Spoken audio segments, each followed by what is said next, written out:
lung đâm na lai xiang thô mắc a liên ngà nếu khát pan xóm nị chiang amau te tui pi kan tanin jerasa gam lama apai o hi gun kwang pan jesu atwa khiat changin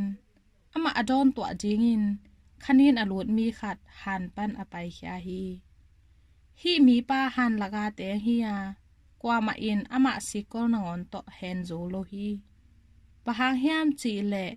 akhuda sikol akihi na te bot tadin akhea golte tam ve pi asutat hi kwa ma in ama tha zo zo lo hi sun le zan aton tugin han laga le mual tunga ki ko in onga ama le ama apum pi swang to akikoi ke gop hi ama in jesu agal mu changin akianga taya amaya boksugin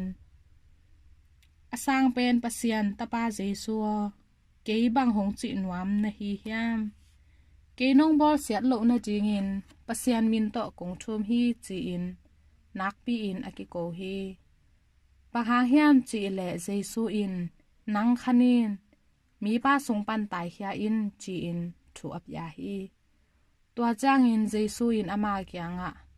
namin bak a hi hiam chi in adot chang in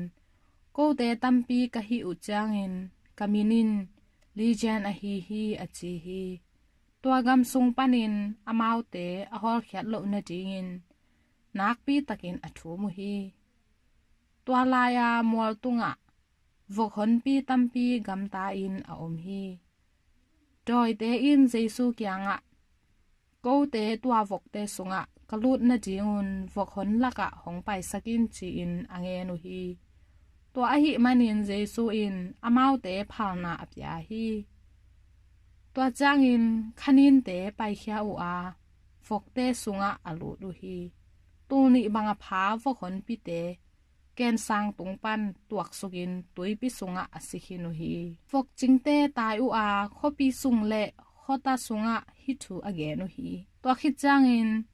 mi te in bang thu piang chi a ending in apai u hi amau te jesu kyang atunu changin joy legion alut ngei pa tua lai a to in pon sila alung simple wanga amu u changin ala u hi tua thu amu sa te in doi lot pa tunga piang te le fok te thu zong amau te kyanga again u hi tua changin mi pi te in amau te gam panin jesu apai khian na jingin atho mu hi gun kwanga jesu aka alai takin tua doi lot pa in ama azui the na jingin angen hi a hi zong in jesu in niala ama kyanga nalom te kyanga cha in la to pa in na tunga bangza takin phatna bola bangza takin happy na honglak chi thu amau te tunga vagenin achi hi tua hi changin tua pa pa ya ama ading in jesu in bangza tak bol chi thu teka phalis gama tangko wa mi kempe in lamjang asama ma u hi in to pa lungdam na lai sang tho a hi Kristu to pa nang tunga phatna ta he